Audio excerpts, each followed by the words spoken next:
Hi అండి, బాగున్నారా? ఎలా ఉన్నారు? ప్రశ్న కట్టోజ్ కిచెన్కి స్వాగతం అండి. ఈరోజు నేను బ్రేక్ఫాస్ట్ కోసము ఒక డిష్ చేస్తున్నాను. బాగుంటుందండి అది. చిన్న చిన్నగా బన్ దోశలాగా ఉంటాయి అన్నమాట. చాలా టేస్ట్గా స్టఫ్డ్ బన్ దోశ. దానికోసమని ముందు మనము రవ్వ తీసుకోవాలండి. ఇది గోధుమ రవ్వ, నాటు రవ్వ అని కూడా అంటారు. మనకు షాపులో నాటు రవ్వ అంటే ఇస్తారు. చూడండి, ఇలా ఉంటుంది. గోధుమ కలర్ లాగా ఉంటుంది, కొంచెం లావుగా ఉంటుంది అనమాట. ఇది మీకు ఎంత కావాలో అంత తీసుకోండి. నేనైతే ఒక కప్పు తీసుకుంటున్నాను. దీన్ని మంచిగా ఒకసారి కడుక్కొని తీసుకొస్తా. చూడండి, కడిగి తీసుకొచ్చాను. దీంట్లోకి మీరు మజ్జిగైనా పోసుకోవచ్చు, లేదంటే పెరుగు 2 గంటలైనా వేసుకోండి. పెరుగు 2 గంటలు వేసుకొని దీనికి సరిపడా నీళ్ళు పోయండి. కొంచెం పుల్ల పెరుగున్నా పర్వాలేదు, బాగుంటుంది. ఇది కొన్ని నీళ్ళు పోసుకుంటే ఇది మంచిగా కలిపేయండి. దీంట్లో మనకి ఎన్ని నీళ్ళు పడతాయో చూసుకుందాము. ఇది మునగాలన్నమాట. ఇది ఇలా చూసారా? దీన్ని కొద్దిసేపు నానబెట్టాలి. మనం పొద్దున్న లేవగానే దీన్ని నానబెట్టేసుకున్నాం అనుకోండి, తర్వాత మనం కూరగాయలు అవన్నీ కట్ చేసుకొని స్టఫ్ తయారు చేసే వరకు ఇది మంచిగా నానిపోతుంది. ఇదిగోండి, అంతే. దీన్ని పక్కన పెట్టేద్దామండి. దీనికి నాననివ్వాలి. ఇది పక్కన పెట్టేస్తే నానిపోతుంది. తర్వాత దీనికి చిన్న మసాలా అండి, 5-6 పచ్చిమిరపకాయలు. మీరు ఎంత కారం తింటారో దాన్ని బట్టి మీరు వేసుకోండి. నేను అల్లం దంచింది ఉందన్నమాట, అచ్చంగా అల్లం అన్నమాట. ఇది ఒక 5-6 మిరపకాయలు వేసాను, పచ్చిమిరపకాయలు. కొంచెం 1 టీ స్పూన్ అంత అల్లం ముద్ద వేసా. తర్వాత ఒక పావు టీ స్పూను గల్లుప్పు వేసాను. దీన్ని మిక్సీ పడతానండి. ఈ పేస్ట్ చేసి మనము ఇందులో వేసుకుంటే చాలా మంచి ఫ్లేవర్ ఉంటుంది, టేస్ట్ కూడా బాగుంటుంది. నేను మిక్సీ పట్టి పెడతాను. తర్వాత దీనికి ఏమేమి కావాలంటే కూరగాయలు ఏవైనా వేసుకోవచ్చండి. అంటే క్యారెట్ ఇలా గట్టిగా ఉన్నాయి, నీరు పట్టని మనం వేసుకోవాలి. క్యారెట్ నేను 2 తీసుకున్నాను, తురుముకున్నాను. 1 ఉల్లిపాయ తీసుకున్నాను, ఇది కూడా సన్నగా కట్ చేశాను. తర్వాత కొత్తిమీర, ఇంకా మీరు ఆకుకూరలు ఏమన్నా ఉంటే కూడా వేసుకోవచ్చు, అది మన ఇష్టం అండి. నేను 2 ఆలుగడ్డలని ఉడకబెడుతున్నాను, అది ఇంకా ఉడకలేదు, చూపిస్తా. తర్వాత బఠానీలండి. బఠానీలని నేను రాత్రి నానబెట్టేసి ఇప్పుడు వీటిని ఉడికిస్తాను. చూడండి, నానిపోయినాయి. ఒక్క విజిల్ మనం ఉడికించినాం అనుకోండి బాగుంటాయి. లేదా ఫ్రెష్ దొరికినా వేసుకోండి. మా దగ్గర ఫ్రెష్ లేవు కాబట్టి ఇంకా షాపులో తెచ్చినవి తీసుకొని రాత్రి నానబెట్టుకున్నాను. ఇప్పుడు పొద్దున వీటిని ఉడికిస్తాను అనమాట. తర్వాత నేను చూపిస్తాను. చూడండి, ఇప్పుడు మనం నానబెట్టి కూడా 1/2 అవర్ అయింది. ఈ వాటర్ అంతా పీల్చేసుకున్నది కదండి. ఇప్పుడు మనము ఇది మిక్సీ జార్లో వేసుకుందాము. మిక్సీ జార్లో వేసుకొని కొన్ని నీళ్ళు వేసుకొని బాగా మెత్తని దోసల పిండి ఎలా ఉంటుంది అలా పట్టుకోవాలి. నేను ఇందులో కొన్ని నీళ్ళు పోసి మరీ పలచగా చేసుకోవద్దు, నేను చూపిస్తా మీకు. దీన్ని కొన్ని నీళ్ళు పోసి నేను మెత్తని పేస్ట్ లాగా తీసుకొని వస్తా. చూడండి, మిక్సీ పట్టాను, మెత్తగా ఇలా వచ్చింది. పలచగా ఉండొద్దు, ఇలా ఉండాలి. మరి గట్టిగా కూడా ఉండొద్దు. ఇది మనం ఇందులోకి వేసుకుందామండి, బౌల్లోకి వేసుకుందాము.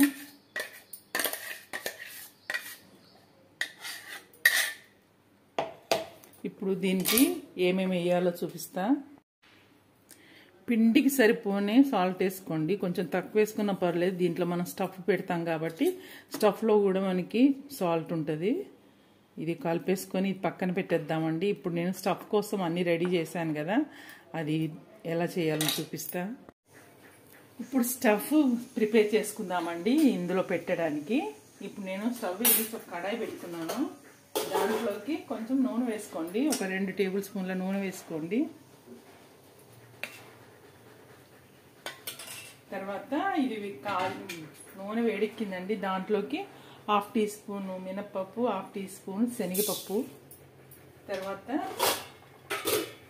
కొంచెము జీలకర్ర, కొంచెం ఆవాలు, ఇవి కొంచెం వేగాలి. దీంట్లోకి కొంచెం కరివేపాకు, ఒక రెమ్మ వేస్తున్నాను. సన్నగా తుంచి వేసుకోండి. ఇది వేగుతుండగా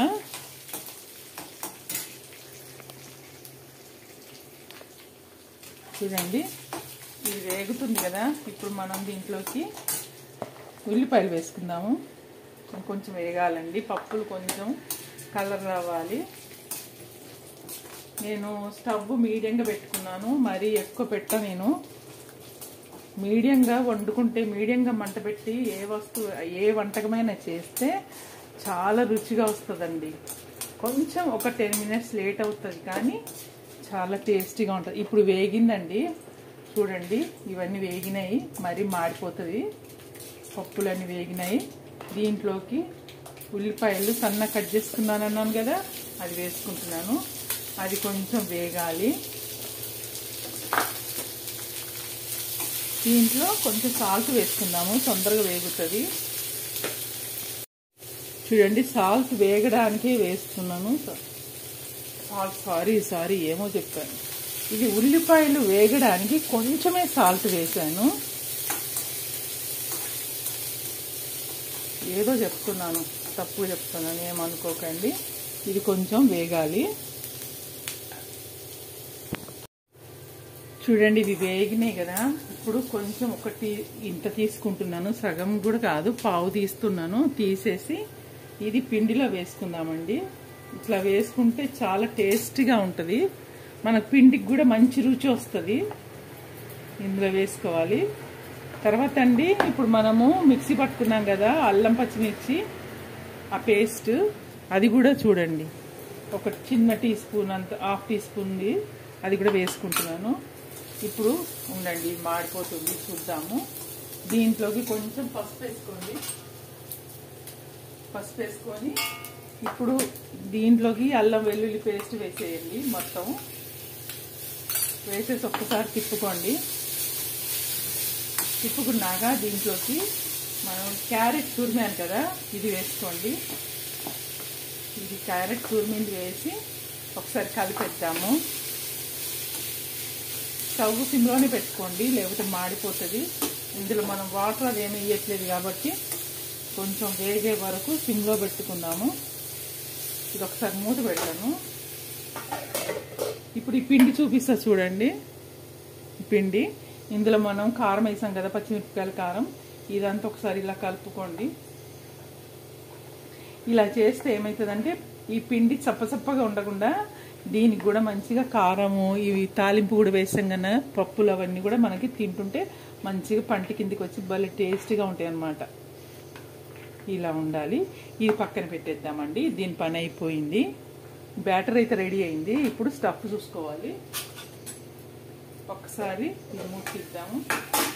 తీసేసి దాన్ని ఒకసారి కలుపుదామండి. ఇది మంచిగా వేగాలండి. పచ్చివాసన అంతా పోయే వరకు దీన్ని వేయించుకోవాలి. సిమ్లో పెట్టేసి మూత పెట్టండి. మూత పెడితే బాగా ఉడికిపోతుంది. ఒక 2 నిమిషాల తర్వాత చూసి చెప్తాను. ఇది వేగుతుంది కదండి. ఇప్పుడు దీంట్లోకి స్టవ్ పోయింది.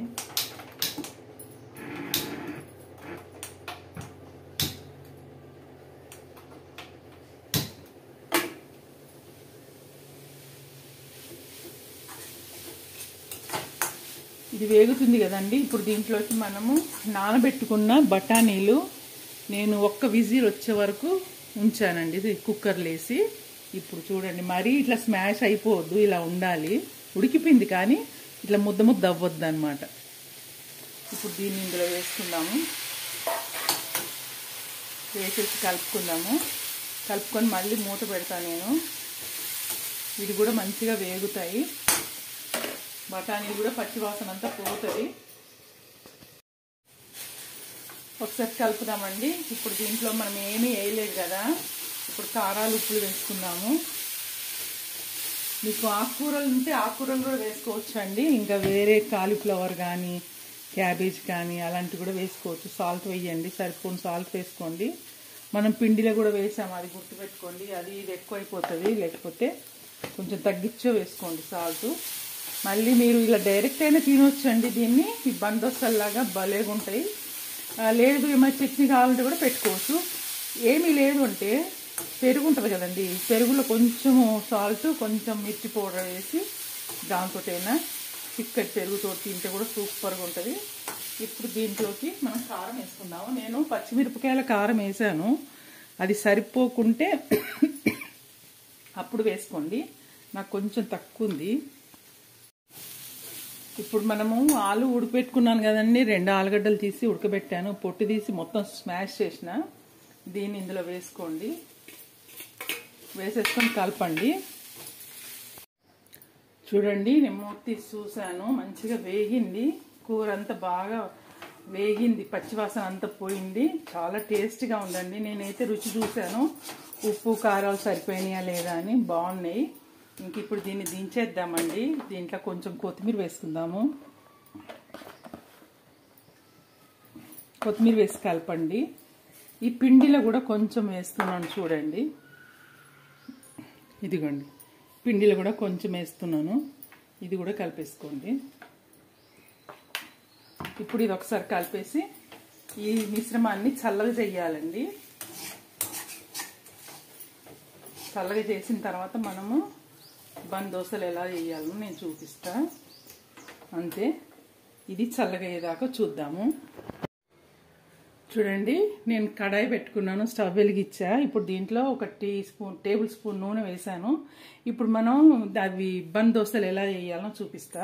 ఈ పిండిలండి, ఈ పిండిలో, ఈ బ్యాటర్లో మనం కొంచెం అంతా సోడా వేసుకుందాము. 1/2 టీ స్పూన్ కూడా లేదండి, 2 చిటికేలు ఉంటుంది అంతే. మీ దగ్గర ఈనో ఉంటే ఈనో కూడా వేసుకోండి. ఇది వేసుకుంటే ఏమవుతుందంటే మంచి ఫ్లఫీగా వస్తాయి అన్నమాట. ఇది వేసుకునే ముందే వేసుకోవాలి.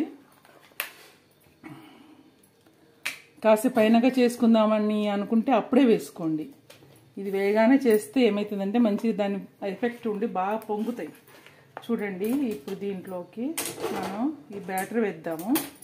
నూనె వేడెక్కింది.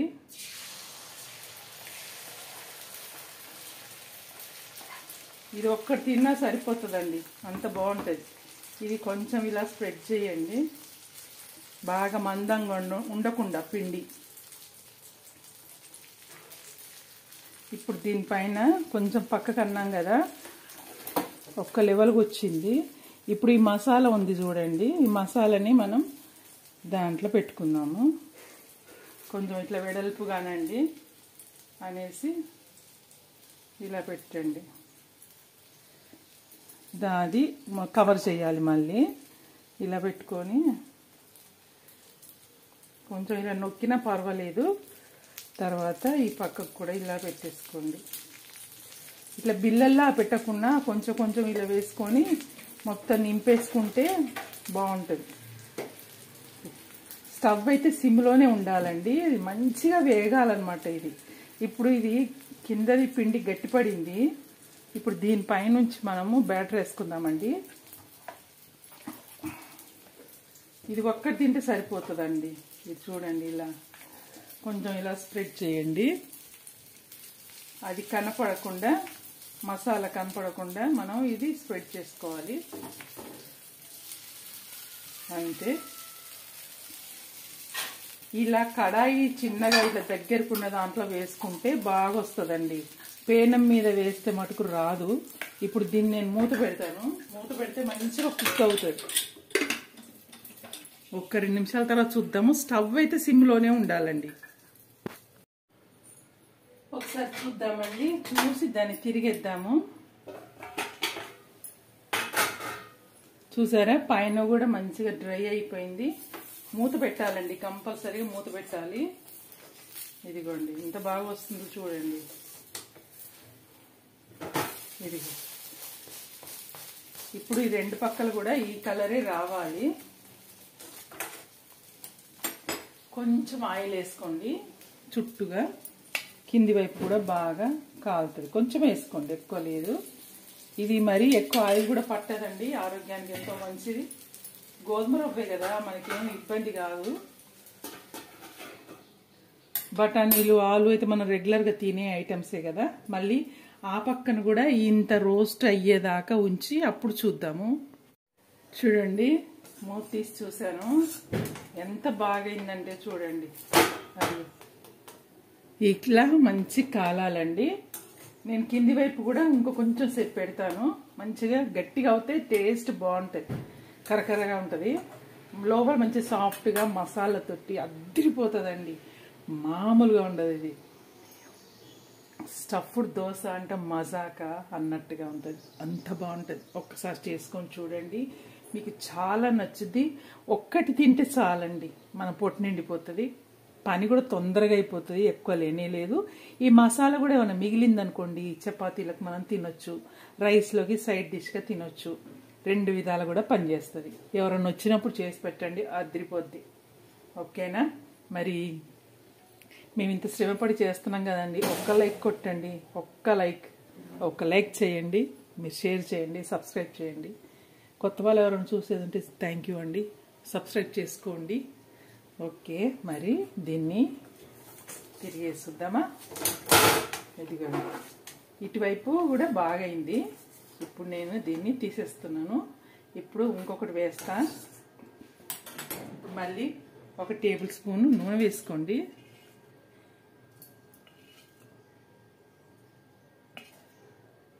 నూనె కూడా ఎక్కువ ఏం పట్టదండి, మీకు తగినంత వేసుకోండి. మీరు ఒకవేళ బాగా ఇంట్రెస్ట్గా ఉంది, నూనె కావాలి అనుకుంటే కొంచెం ఎక్కువ వేసుకోండి.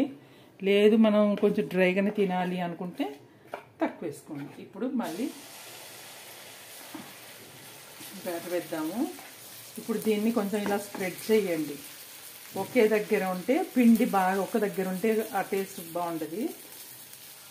కాలడం కూడా ఒక పక్కన బాగా కాలుద్ది, ఒక పక్కన పచ్చి పచ్చిగా ఉంటుంది. ఇలా చేసుకున్నాక ఇప్పుడు దీన్ని మనం ఇట్లా రౌండ్గా చేసుకోండి. కడాయిలనే చెయ్యండి, బాగా వస్తుంది. ఇప్పుడు దీన్ని మనం ఇందులో ఇలా మొత్తం స్ప్రెడ్ చేసుకోండి. ఇలా చేస్తే కూడా కొంచెం తక్కువ పడుతుంది. అట్లా బిల్లలు అయితేనేమో ఎక్కువ పడుతుంది, మసాలా ఎక్కువ వస్తుంది. ఇదిగోండి, ఇది కూడా బాగుంటుంది. ఇలా చేసుకున్నా కొంచెం మసాలా అంత వద్దు, తక్కువ కావాలి అనుకున్న వాళ్ళు ఇలా పరుచుకోండి. వెరైటీ బాగుంటుందండి ఇది. పిల్లలకి రోజు ఒకే ఐటెం పెడితే బోర్ అవుతారు, అందుకే బయట నుంచి తెచ్చుకుందామా తిందామా అంటారు. ఇట్లా చేసి పెట్టండి పిల్లలకి, పెద్దవాళ్ళకి కూడా బాగా ఇష్టంగా తింటారు. బయటికి పోయి తినే అంత వాళ్ళకి అనిపించదు. ఇంకా ఇంట్లోనే మంచి మంచి ఫుడ్ దొరికినప్పుడు బయటికి ఎందుకు వెళ్తారు చెప్పండి. ఇప్పుడు దీని మీద మనము ఇది పోసేసుకుందాం. చూడండి, నేను 1 కప్పు చేస్తే నాకు 2 అయినాయి.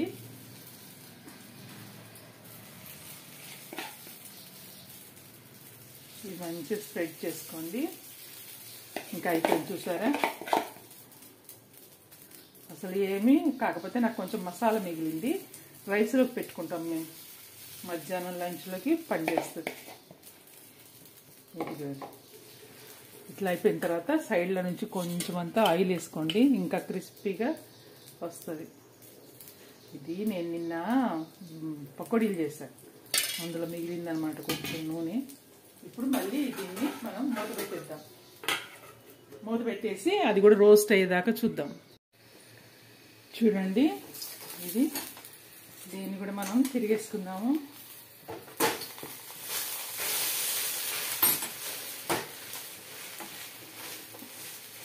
ఎంత బాగా వచ్చింది చూడండి. అసలు ఇది తింటుంటే కరకరలాడుతూ భలే టేస్టీగా ఉంటుంది. మీకు కొంచెం తక్కువ కావాలంటుంటే కూడా తక్కువ తీసుకోండి. నాకైతే ఇలా చేయడం బాగా ఇష్టం. అట్లా తింటుంటే భలే రుచిగా ఉంటుంది, నవ్వుతుంటే రుచి వస్తుంటుంది అన్నమాట. ఓకేనా? ఆ పక్క కూడా మంచిగా వేగిన తర్వాత చూద్దాం. అయిపోవచ్చిందండి, నేను స్టవ్ బంద్ చేస్తున్నాను. చూడండి, భలేగా వచ్చింది. అదిగా ఇలా ఉంది. ఇది 2 తినొచ్చండి. ఇది కొంచెం లాస్ట్ ఇది పెద్దగా అయింది, చాలా బాగా వచ్చింది. ఇదిగోండి, సూపర్ ఉంది కదా. మరి ఈ రెసిపీ నచ్చిందండి? నచ్చితే లైక్ కొట్టండి, షేర్ చేయండి, సబ్స్క్రైబ్ చేసుకోండి. ఇంకో వీడియోలో కలిసేంత వరకు బాయ్.